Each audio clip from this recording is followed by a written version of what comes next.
तो आइए आज की बातचीत एक दिलचस्प सवाल से शुरू करते हैं। कभी सोचा है कि ये जो प्रेरणा है या रचनात्मक का इसका जो बहाव होता है उसमें कभी कभी महीनों का गैप क्यों आ जाता है? जैसे हमारे आज के स्रोत नील डोनाल्ड वॉल्श की किताब कन्वर्सेशंस विद गॉड बुक 2 में दूसरे अध्याय में ही लेखक को अगला पैराग्राफ लिखने में 5 महीने लग गए। तो क्या ये सिर्फ एक आम राइटर्स ब्लॉक था या कुछ गहरा चल रहा था? आज हम इसी अध्याय की गहराइयों में उतरेंगे, समझने की कोशिश करेंगे कि ये रुकावटें क्यों आती हैं, हमारी इच्छाएं वो कैसे हकीकत बनती हैं या शायद ज्यादा जरूरी क्यों नहीं बन पाती, और अपने अंदर की आवाज को, उस अंतर्मन की आवाज को कैसे सुने, उस पर भरोसा कैसे करें। ये सिर्फ लिखने पढ़ने या कला की बात नहीं है मेरे ख्याल से, ये तो जिंदगी के हर पहलू में एक तरह की स्पष्टता और मकसद पाने के बारे में है। तो चलिए देखते हैं इसमें क्या है। हाँ बिल्कुल, ये अध्याय असल में ईश्वर या आप कह सकती हैं आंतरिक चेतना या वो जो ब्रह्मांडीय ऊर्जा है और एक व्यक्ति के बीच सीधा बहुत ही नज़दीकी संवाद जैसा है। इसमें समय का स्वभाव, इच्छा शक्ति की क्या भूमिका है, मन और आत्मा के बीच जो एक खिंचाव रहता है वो, भावनाओं का क्या मकसद है, और ईश्वर या उस उच्च शक्ति के साथ एक लगातार जीता जागता रिश्ता बनाए रखने जैसे बड़े गहरे विषयों पर बात होती है। हमारा लक्ष्य यही है कि इन विचारों के सार को पकड़े, उन्हें थोड़ा सरल बनाएं और देखें कि ये हमारे अपने जीवन में व्यक्तिगत विकास के लिए कैसे काम आ सकते हैं। ठीक है, तो शुरुआत करते हैं उसी 5 महीने के गैप से। लेखक ने पूछा कि भाई ईश्वर कहाँ चले गए थे, क्या वजह थी इसकी, क्या बस वो व्यस्त हो गए थे या कुछ और बात थी? किताब के मुताबिक ईश्वर का जवाब बहुत सीधा था, मैं कहीं नहीं गया था। ईश्वर तो हमेशा मौजूद है, मतलब संवाद के लिए हमेशा उपलब्ध, लेकिन व्यक्ति यानी हम लोग वो दुनिया की चीज़ों में, जिंदगी के रोज़ के नाटकों में, चिंताओं में, सफलताओं में इतने उलझ जाते हैं कि हम उस अंदरूनी जुड़ाव के प्रति सचेत ही नहीं रहते। हम अपनी आत्मा पर, अपने गहरे स्व पर उतना ध्यान नहीं देते फिर। ये तो एक अजीब सी बात लगती है। मतलब ऐसा लगता है कि जब हमें उस गहरे कनेक्शन की, उस मार्गदर्शन की सबसे ज्यादा जरूरत होती है, जैसे मुश्किल समय में, तभी हम उससे सबसे ज्यादा दूर हो जाते हैं, है ना? बिल्कुल सही कहा आपने। स्रोत इसी विडंबना पर उंगली रखता है।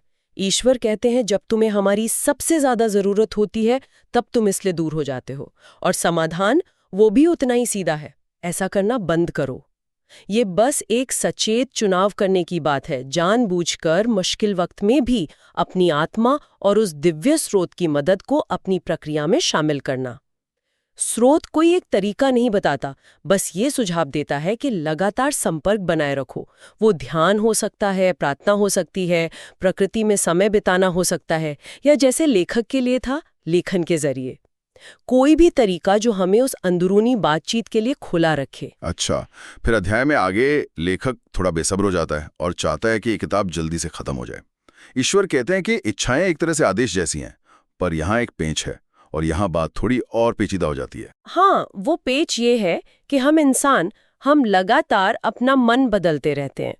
किताब इस बात पर बहुत जोर देती है कि जीवन जो है वो रचना की एक लगातार चलने वाली प्रक्रिया है, हर पल, हर सांस के साथ हकीकत बन रही है।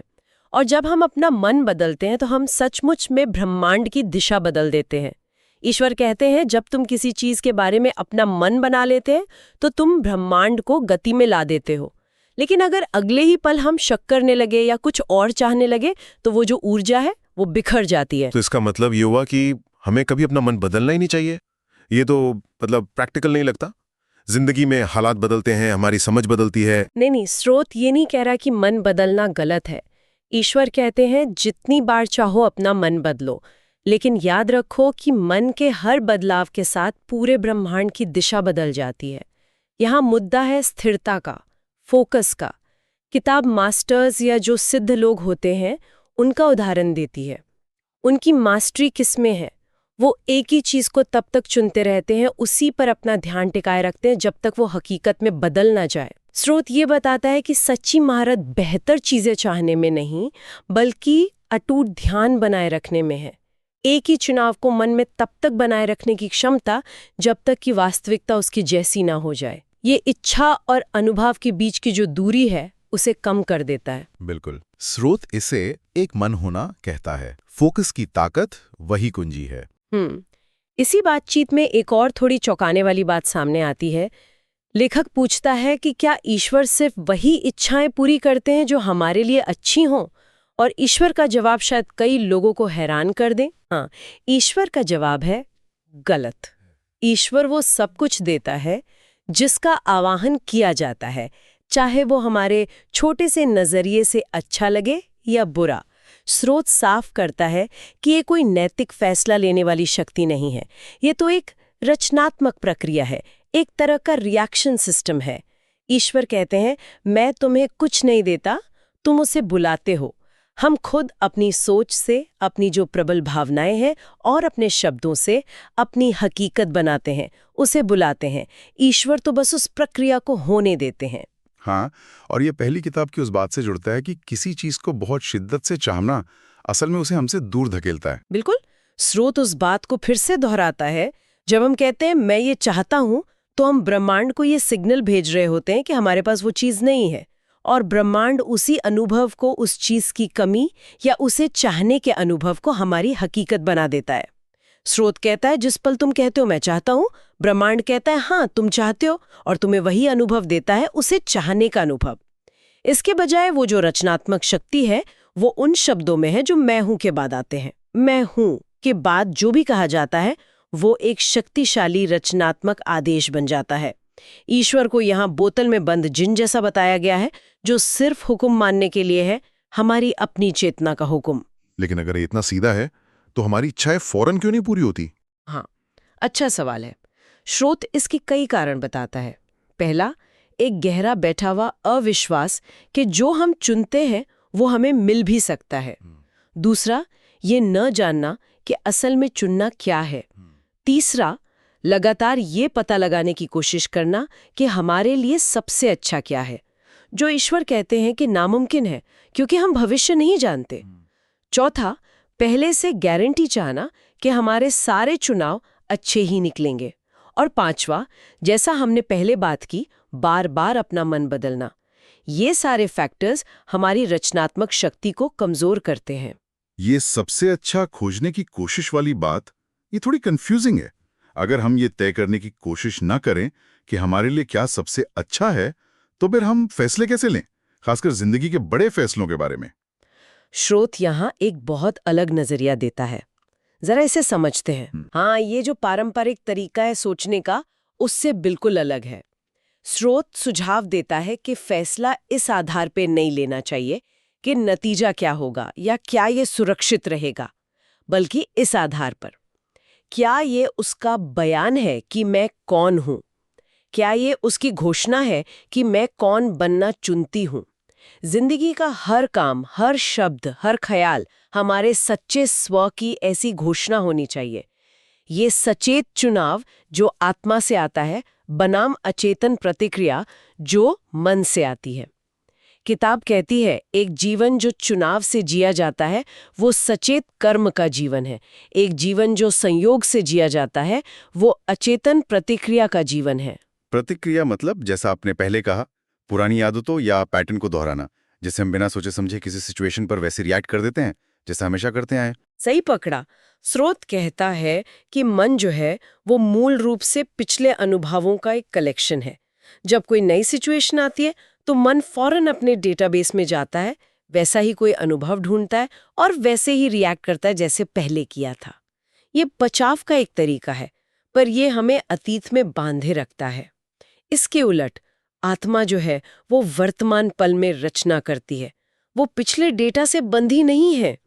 आत्मा ईश्वर का अंश होने के नाते अंदर से जानती है कि हमारे विकास के लिए हमारे जो गलत ख्याल हैं, जैसे अलगाव का, डर का, कमी का, उन्हें ठीक करने के लिए और हमें हमारे असली स्वरूप प्रेम, एकता, पूर्णता का अनुभव कराने के लिए किस सिचुएशन की जरूरत है।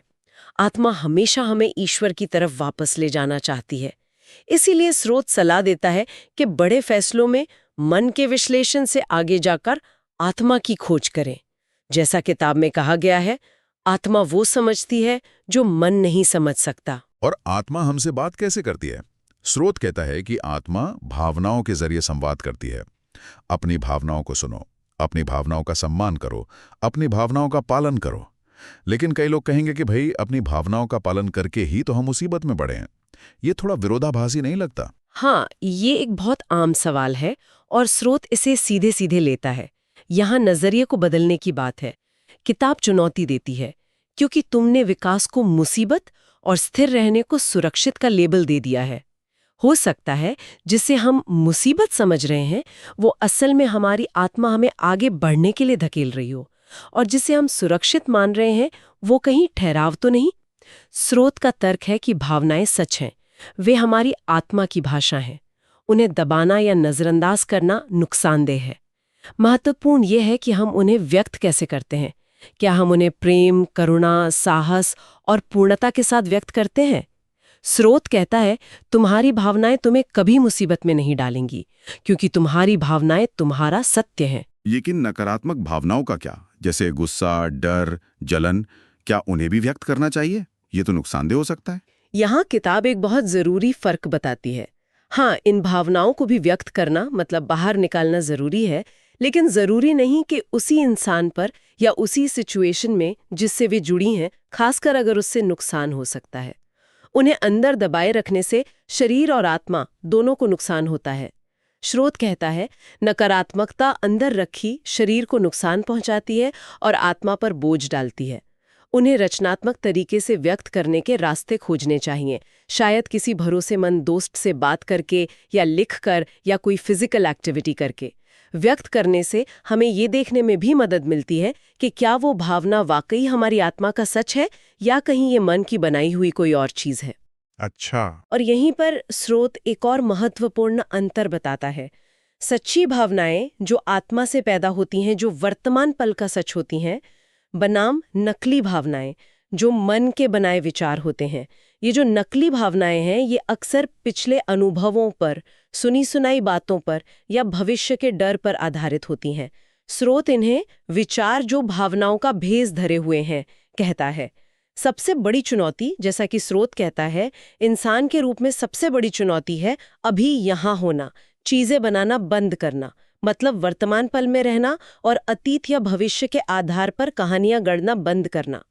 ये अभी यहाँ होना और चीजें बनाना बंद करना सुनने में तो अच्छा लगता है, लेकिन प्रैक्टिकली ये कैसे मुमकिन है कि पिछले अनुभव को नजरअंदाज कर दें? अगर किसी चीज से हमें पहले चोट लगी हो तो क्या उससे बचना स्वाभाविक नहीं है? यहीं पर स्रोत सामान्य, नॉर्मल और स्वाभाविक, नेचुरल के बीच एक दिलचस्प फर्क करता है। बिल्कुल, ये एक बहुत जरूरी पॉइंट है। स्रोत कहता है सामान्य वो है जो आमतौर पर किया जाता है, जो समाज या हमारे पिछले अनुभवों के आधार पर एक्सपेक्टेड बर्ताव है। जैसे ट्रैफिक में फंसने पर गुस्सा आना सामान्य हो सकता है क्योंकि बहुत से लोग ऐसा करते हैं, लेकिन क्या ये स्वाभाविक है? स्रोत कहता है स्वाभाविक वो है जैसे आप तब होते हैं जब आप सामान्य होने की कोशिश नहीं कर रहे होते, जब आप अपने असली स्वरूप से जुड़े होते हैं। किताब के अनुसार प्रेम स्वाभाविक है, प्रेम से काम करना स्वाभाविक है। डर, नफरत या गुस्से से प्रतिक्रिया करना सामान्य हो सकता है, पर यह हमारा स्वाभाविक स्वरूप नहीं है। इसीलिए स्रोत सलाह देता है अपने पिछले अनुभव को अनदेखा करें और पल में जाएं, अभी यहाँ रहें। देखें कि इस वर्तमान पल में प्रेम और रचना के लिए क्या मुमकिन है, बजाय इसके कि अतीत की प्रतिक्रिया दोहराई जाए। जिंदगी का मकसद है जानना कि आप कौन हैं, प्रेम, ईश्वर का अंश, और फिर वो बनना जो आप बनना चाहते हैं। ये दोबारा बनाने की एक लगातार चलने वाली प्रक्रिया है। इसी से जुड़ा एक और ख्याल है रिएक्टिव और क्रिएटिव शब्दों पर ध्यान देना। स्रोत इशारा करता है कि अक्षर वही है, बस सी की जगह बदल गई है। यहाँ सी का मतलब है देखना, सीइंग, ये नजरिया। स्रोत कहता है जब आप चीजों को सही ढंग से देखते हैं तो आप प्रतिक्रियाशील के बजाय रचनात्मक बन जाते हैं। यानी जब हम सिचुएशन को डर या अतीत के चश्मे से देखने के बजाय प्रेम और वर्तमान पल की संभावनाओं के नजरिए से देखते हैं तो हमारी प्रतिक्रिया रचनात्मक हो जाती है। ये सब नजरिया बदलने का खेल है। किताब फिर मूसा के लाल सागर को 2 हिस्सों में बांटने या यीशु के बीमारों को ठीक करने जैसे चमत्कारों का उदाहरण देती है, और लेखक पूछता है कि क्या हम भी ऐसा कर सकते हैं? क्या ये सब सिर्फ विश्वास का खेल है यहाँ क्राइस्ट चेतना का भी जिक्र आता है, जो शायद कुछ लोगों के लिए नया हो। हाँ, किताब के अनुसार फर्क मुख्य रूप से विश्वास में है। मूसा और यीशु को सिर्फ विश्वास ही नहीं था, उन्हें ज्ञान था, एक अंदरूनी यकीन कि वे ईश्वर के साथ एक है और ईश्वर उनकी सुनेगा, उनके जरिए काम करेगा। दूसरों के नाम में मांगना, जैसे यीशु या मरियम के नाम पर, स्रोत के अनुसार अक्सर अपनी नाकाबिलियत या शक्तिहीनता की भावना से आता है, जबकि यीशु ने कथित तौर पे कहा था, ये चीजें और इससे भी बड़ी तुम भी करोगे। क्राइस्ट चेतना से स्रोत का मतलब है वो एकता और समग्रता की चेतना, ये गहरा एहसास कि हम सब और सब कुछ ईश्वर से जुड़ा हुआ है, हम अलग नहीं हैं। ये अहंकार और अलगाव की भावना के बिल्कुल उलट है। स्रोत तर्क देता है कि इसी एकता की चेतना से चमत्कार मुमकिन होते हैं।